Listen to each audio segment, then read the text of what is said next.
గుండం అంటుంది అక్కడున్న గీత పల్లవితోని. అత్తయ్య గారు తప్పుగా ఏమీ మాట్లాడలేదులే. అంటే ఇప్పుడు మనం పల్లవికి మాత్రమే సపోర్ట్ చేస్తున్నట్టుగా అత్తయ్య గారికి అనిపించింది. అంటే మళ్ళీ అటు అక్షిత కూడా ఏమైనా తప్పుగా అనుకోకూడదని చెప్పి అలా అనింది. నువ్వేం అనుకోవద్దు పల్లవి అని చెప్పి అంటూ ఉంటుంది గుండమ్మ. ఇక అప్పుడు పల్లవి అంటుంది, ఇందులో తప్పుగా అనుకోవాల్సింది ఏముందిలేండి, పెద్దమ్మ గారు మన మంచికే చెప్పారులేండి. మళ్ళీ అక్షితకి మీరు తప్పుగా కనిపించకూడదని అలా అన్నారు. నేనేమి తప్పుగా అనుకోలేదు. సరే అండి అని చెప్పి అక్కడి నుంచి పల్లవి వెళ్ళిపోతుంది. ఆ తర్వాత గీత అంటుంది, ఏంటి పెద్దమ్మ అసలు కామాక్షి ఎందుకు ఇలా మాట్లాడుతుందో అర్థం కావట్లేదు అని చెప్పి అంటూ ఉంటే ఇక అప్పుడు గుండం అంటుంది, అవును గీత, అసలు నా కూతురే అదే నీ చెల్లె ఉండుంటే ఇప్పుడు తను కూడా ఇలాగే డ్యాన్స్ నేర్చుకుని ఉంటే ఇలాగ కాంపిటీషన్లో పార్టిసిపేట్ అయ్యేది కదా, సేమ్ పల్లవి లాగానే. అసలు ఆ స్కెచ్ ఆర్టిస్ట్ సంగతి ఏంటనేది బయటపడింది అనుకో, నేను ఎంక్వైరీ చేయిస్తున్నాను. ఇక ఎంక్వైరీలో ఎక్కువ టైం పట్టదు. ఇక ఎంక్వైరీలో తెలుస్తుంది కదా ఇక అప్పుడు అసలు ఈ యాక్సిడెంట్ ఎందుకు జరిగింది, ఎవరు చేయించారు, మొత్తం అంతా కూడా బయటపడుతుంది. అప్పుడు నా కూతురు కూడా ఎవరనేది తెలుస్తుంది. అప్పుడు అందరం హ్యాపీగా ఉండొచ్చు కదా గీత అని చెప్పి గుండమ్మ చెప్తూ ఉంటుంది. అవును పెద్దమ్మ అని చెప్పి గీత కూడా అంటూ ఉంటుంది. మరోపక్క చరణ్ హ్యాపీగా ఇంటికి స్వీట్ అలాగే శారీ తీసుకెళ్తాడనమాట వాళ్ళ బామ్మ కోసం. బామ్మ అని చెప్పి అనగానే ఏంట్రా అనగానే ఇదిగో తీసుకో అని చెప్పి శారీ ఇస్తాడు. ఏంట్రా ఇది అనగానే దీని చీర అంటాడు అని చెప్పి అంటాడనమాట చరణ్. ఇదిగో ఇది స్వీట్ అంటారు అని చెప్పి నోట్లో పెడతాడనమాట. అబ్బా ఇది స్వీట్ అని తెలుస్తుంది, అది శారీ అని తెలుస్తుంది, అసలు ఇదంతా ఏంటి, ఎందుకని, దేనికోసం అని చెప్పి వాళ్ళ బామ్మ అడుగుతూ ఉంటే అప్పుడు చరణ్ అంటాడు, అది ఏం లేదు, నేను ఈ చరణ్ ఏదనుకుంటే అది చేస్తాడని నీకు తెలుసు కదా బామ్మ, నా కోరిక ఏంటి, నేను ఒక మంచి ప్రైవేట్ ఆల్బమ్ రిలీజ్ చేయాలని కదా, దాన్ని సక్సెస్ చేయాలని కదా. అయితే నేను రిలీజ్ చేసిన ఆల్బమ్ సక్సెస్ అయింది. అయితే ఎవరైతే మనకు స్పాన్సర్ చేశారో ఆ ఆఫీసర్ అదే ఆ సార్ పిలిచారనమాట, ఆ మ్యూజిక్ ఆఫీసర్. ఇక అక్కడికి వెళ్ళాను. ఆయనకేమో చాలా పంటింపులు అవన్నీ ఎక్కువ, ఖచ్చితంగా ముహూర్తానికే రావాలి అని చెప్పి. ఇక టైంకి వెళ్ళాను కాబట్టి రాకపోతే డబ్బులు ఇవ్వను, అది ఎక్స్ట్రా డబ్బులు అని చెప్పి అన్నాడు. ఇక మ్యూజిక్ బాగా హిట్ అయ్యేసరికి ఆయన ఆ హ్యాపీనెస్తోని మనకి ఇంకా ఎక్స్ట్రా డబ్బులు ఇచ్చాడు.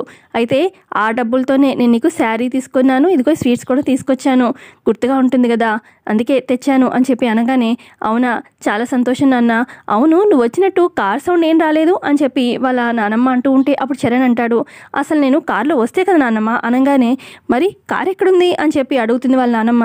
అంటే దారిలో కార్ ట్రబుల్ వచ్చింది, అక్కడే దారిలోనే వదిలిపెట్టేశాను. ఇక పల్లవి లిఫ్ట్ ఇచ్చింది, ఇక అందుకని ఈ టైంకి రీచ్ అయ్యాను. ఇక ఆయన చెప్పిన ముహూర్తంలోకి రాకపోతే డబ్బులే వచ్చేలా కావు, పల్లవి లిఫ్ట్ ఇచ్చింది కూడా సరిపోయింది అని చెప్పి చరణ్ అంటూ ఉంటే, అవునా పల్లవి లిఫ్ట్ ఇచ్చిందా, అప్పుడు కూడా నీకు మ్యూజిక్ ఆల్బమ్ అప్పుడు టైంలో కూడా పల్లవియే కదా పెన్ డ్రైవ్ తెచ్చి సపోర్ట్ చేసింది, ఆ తర్వాత చాలాసార్లు పాపం పల్లవియే నీకు చాలా రకాలుగా హెల్ప్ చేసింది, మరి ఇప్పుడు నీకు హెల్ప్ చేసింది కదా థ్యాంక్స్ చెప్పావా లేదా అనగానే, థ్యాంక్స్ పాడా ఏమీ చెప్పకుండా వచ్చేసాను అని చెప్పి చరణ్ అంటాడు. ఆయన ఆ బాండానికి థ్యాంక్స్ అని చెప్పేదేంటి అని చెప్పి చరణ్ అంటూ ఉంటే, తప్పు నాన్న, అలాగా మనిషిని చూసి అలా ఎక్కిరించడం అనేది కరెక్ట్ కాదు, తను నీకు హెల్ప్ చేసింది, మనం కూడా అంతే హెల్ప్ఫుల్గా మనకి ఉండాలి, మనం కూడా థ్యాంక్స్ చెప్తే పోయేదేముంది, ముందు ఫోన్ చేయి ఆ పల్లవికి అనగానే, అబ్బా నేను తర్వాత చెప్తాలే నానమ్మ అని చెప్పి చరణ్ అంటూ ఉంటాడు. తర్వాత కాదు ఇప్పుడే చేయాలి, లౌడ్ స్పీకర్ పెట్టు అని చెప్పి అంటూ ఉంటుంది వాళ్ళ నానమ్మ. మరోపక్క ఇటు గుండమ్మ వాళ్ళ ఇంట్లోనే ఉండి ఇక నోట్స్ ఏదో ప్రాక్టీస్ చదువుకుంటూ ఉంటుందన్నమాట పల్లవి. ఇక పల్లవికి ఫోన్ వస్తుందన్నమాట చరణ్ నుంచి. ఏంటి చరణ్ ఈ టైంలో నాకు ఫోన్ చేస్తున్నాడు అని చెప్పి హలో అని చెప్పి పల్లవి లిఫ్ట్ చేస్తుంది. ఇక చరణ్ థ్యాంక్స్ అని చెప్పి అంటాడు. థ్యాంక్సా ఏంటి, అసలు ఎందుకు, ఏంటి అని చెప్పి అంటూ ఉంటుంది పల్లవి. ఇక అప్పుడు వాళ్ళ నాన్నమ్మ అందుకొని, అది చరణ్ ఇప్పుడే వచ్చి చెప్పాడమ్మా, నువ్వు లిఫ్ట్ ఇచ్చి హెల్ప్ చేసావంట కదా, దానికోసమే థ్యాంక్స్ చెప్తున్నాడు నా మనవడు అని చెప్పి అనగానే అప్పుడు పల్లవి అంటుంది, బాగానే ఉంది బామ్మగారు, నేను హెల్ప్ చేశాను థ్యాంక్స్ చెప్పాడు, కానీ ఏదో హోటల్లో 1 ప్లేట్ ఇడ్లీ అని చెప్పి ఆర్డర్ ఇచ్చినట్టుగా థ్యాంక్స్ నా మొహన్ పారేసినట్టుంది, సరిగ్గా చెప్పడం కూడా రాదు మీ మనవడికి అని చెప్పి అనగానే ఇక అప్పుడు వాళ్ళ బామ్మ మళ్ళీ అంటుంది చరణ్తోని, ఒరే చరణ్ కొంచెం ప్రేమగా మంచిగా థ్యాంక్స్ చెప్పరా అనగానే, ప్రేమను కూడా మిక్స్ చేయాలా థ్యాంక్స్లో అని చెప్పి చరణ్ అంటూ ఉంటాడు. రే మూసుకొని చెప్పరా అని చెప్పి వాళ్ళ నానమ్మ తిడుతూ ఉంటే ఇటు పల్లవి నవ్వుతూ ఉంటుంది ఫోన్లో. ఇక ఈసారి చరణ్ ఫోన్లో, పల్లవి హెల్ప్ చేసినందుకు థ్యాంక్స్ అని చెప్పి అంటాడు. ఓకే ఓకే అని చెప్పి ఇటు పల్లవి అంటూ ఉంటే అప్పుడే రూమ్లో నుంచి అక్షిత బయటకు వస్తుంది. ఇదేంటి చరణ్ వాయిస్లా ఉందే అని చెప్పి చాటుగా అలా వింటూ ఉంటుంది. ఇక అక్షిత వింటుంది అని గమనిస్తుంది అనమాట పల్లవి. ఇది చాటుగా వింటుంది కదా, దీన్ని ఆడుకుంటాను అని చెప్పి పల్లవి అలా అనుకొని ఇక ఇలా మాట్లాడుతుంది చరణ్తోని. చరణ్ ఇందాక నువ్వు థ్యాంక్స్ చెప్పావు, ఇప్పుడు కూడా థ్యాంక్స్ చెప్పావు, కానీ దీనికి పెద్ద తేడా ఏం లేదు, జస్ట్ పల్లవి అని యాడ్ చేసావు అంతే, కొంచెం ఫీల్ ఫీల్ ఉండాలమ్మా థ్యాంక్స్ చెప్తే.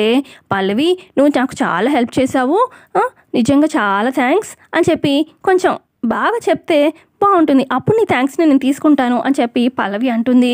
రే చెప్పరా నువ్వు అని చెప్పి ఇటు నుంచి మళ్ళీ వాళ్ళ బామ్మ అంటూ ఉంటే ఇక చరణ్ చెప్తాడు, పల్లవి నువ్వు నాకు చాలా హెల్ప్ చేసావు, సో నిజంగా నేను ఆ హెల్ప్ని ఎప్పుడు మర్చిపోను, చాలా థ్యాంక్స్ అని చెప్పి చరణ్ చెప్తూ ఓకే థ్యాంక్స్ యాక్సెప్టెడ్ అని చెప్పి పల్లవి అంటుంది.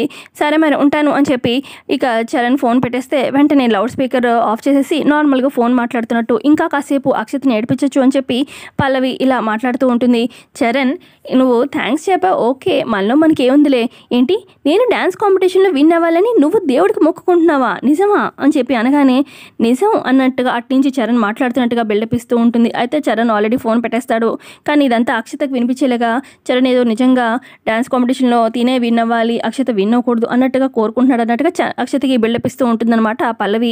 ఇక పల్లవి అంటూ ఉంటుంది, ఏంటి చరణ్ నువ్వైనా అక్షత పార్టీ కదా, నేను విన్ అవ్వాలని నువ్వెందుకు కోరుకుంటావు అనగానే ఏంటి అక్షతతో ఊరికే పైకి అలా అన్నావా, లేదంటే తను విన్ అవ్వాలని కోరుకోవట్లేదంటే మళ్ళీ తను గొడవ చేస్తుందని అలా అన్నావా, నేనే విన్ అవ్వాలని నువ్వు కోరుకుంటున్నావా అని చెప్పి ఇక పల్లవి అలా అంటూ ఉంటే ఇక అక్షత చూసి వచ్చి ఫోన్ లాక్కుంటుంది. హలో చరణ్ అసలు నీకేమైంది, ఏంటి నేను విన్ అవ్వకూడదు అనుకుంటున్నావా, ఆ పల్లవి విన్ అవ్వాలనుకుంటున్నావా, అంటే నాకన్నా కూడా నీకు పల్లవి ఎక్కువ అని చెప్పి అలా మాట్లాడుతూ ఉంటే ఇటు పక్క నుంచి ఇక పల్లవి గట్టిగా నవ్వుతూ ఉంటుంది. చరణ్ ఫోన్ పెట్టేసి చాలాసేపు అయింది, నిన్నేదో ఆట పట్టిద్దామని అని చెప్పి అలా మొత్తానికి మాట్లాడుతూ ఉంటుంది అక్షతతోని పల్లవి. ఇక నెక్స్ట్ డే ఉదయాన్నే పల్లవి పొద్దునే లేచి ఇక దేవుడికి పూజ చేస్తూ ఉంటుందన్నమాట. ఇక హాల్లో ఇటు గుండమ్మ, అటు ఆదిత్య, కామాక్షి, శ్రీనివాసరావు, అలాగే ఇటు అక్షిత, వైష్ణవి, గీత ఉంటారు. ఇక పూజ చేసుకొని ఇక హారతి అందరికీ ఇస్తుందన్నమాట పల్లవి. ఇక శ్రీనివాసరావు అంటారు, ఏంటమ్మా పల్లవి ఈరోజు నువ్వు పూజ చేసావు పొద్దున్నే అని చెప్పి అనగానే అప్పుడు గీత అంటుంది, అది తాతయ్య ఇవాళ కాలేజ్లో డ్యాన్స్ కాంపిటీషన్ ఉంది కదా, పల్లవి పార్టిసిపేట్ చేస్తుంది అని చెప్పి అనగానే అప్పుడు శ్రీనివాసరావు అవునా అమ్మా పల్లవి, అయితే నువ్వే విన్నవాళ్ళమ్మా, ఆల్ ది బెస్ట్ అని చెప్పి అనగానే అప్పుడు కామాక్షి, ఏమండి మన పల్లవి ఒక్కతే కాదు, అదిగో అక్షిత మన మనవరాలు కూడా పార్టిసిపేట్ చేస్తుంది, తనకు కూడా ఆల్ ది బెస్ట్ చెప్పండి అనగానే అవునారా తల్లి నువ్వు కూడా బాగా డ్యాన్స్ చేయాలి, విన్నవాలి అని చెప్పి విష్ చేస్తే థ్యాంక్స్ తాతయ్య అని చెప్పి అక్షత కూడా అంటుందన్నమాట. ఆ తర్వాత ఇక గుండమ్మ దగ్గర ఆశీర్వాదం తీసుకుంటుంది పల్లవి, ఇటు కామాక్షి వాళ్ళ దగ్గర కూడా ఆశీర్వాదం తీసుకుంటుంది పల్లవి. ఆ తర్వాత ఇక గుండమ్మ వాళ్ళ ఆశీర్వాదం ఇచ్చాక గుండమ్మ అంటుంది, ఒక్క నిమిషం పల్లవి అని చెప్పి కిచెన్లోకి వెళ్ళి ఒక ఎనర్జీ డ్రింక్ తీసుకొచ్చి పల్లవి ఇది తాగు అని చెప్పి ఇస్తుంది. ఇదేంటి పెద్దమ్మ అని చెప్పి గీత అడుగుతుంది.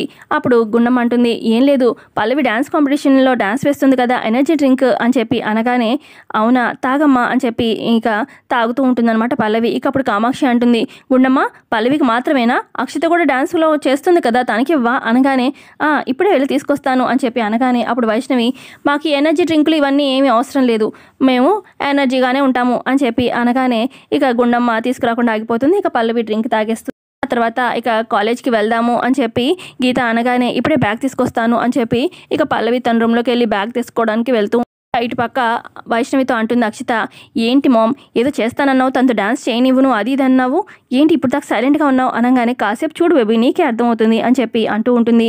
అసలు నేను ఏం చేస్తానో తెలుసా అని చెప్పి ఇక ఇటు పల్లవి తాగే ఎనర్జీ డ్రింక్ ఇక అటు పల్లవి పూజ చేస్తున్న టైంలోనే గుండమ్మ రెడీ చేస్తుంటుంది అనమాట కిచెన్లో కలుపుతూ ఉంటే ఇక అప్పుడే ఇదంతా వైష్ణవి చూసి, ఓ నువ్వు ఎనర్జీ డ్రింక్ కలుపుతున్నావా, అందులో నేను కలుపుతాగా అని చెప్పి ఇక గుండమ్మ పక్కకి రాగానే వైష్ణవి వెళ్ళి ఆ డ్రింక్లో ఇక మత్తు మందు కలిపేసేస్తుంది అనమాట. ఇక తను స్పృహ కోల్పోయేలాగనమాట ఆ డ్రింక్ తాగగానే ఆ రకంగా ప్లాన్ చేశాను అన్నట్టుగా చెప్తూ ఉంటుంది వైష్ణవి అక్షతకు అనమాట.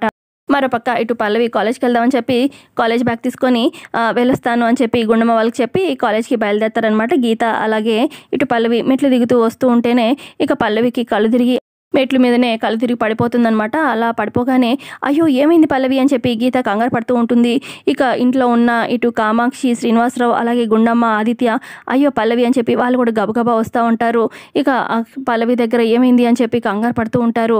ఇక కామాక్షి ఏమో ఒరే ఆది డాక్టర్కి ఫోన్ చేయరా అనగానే ఇక ఆదిత్య ఫోన్ చేస్తూ ఉంటాడు. ఇటు పక్క వైష్ణవి అలాగే అక్షిత నవ్వుకుంటూ ఉంటారనమాట.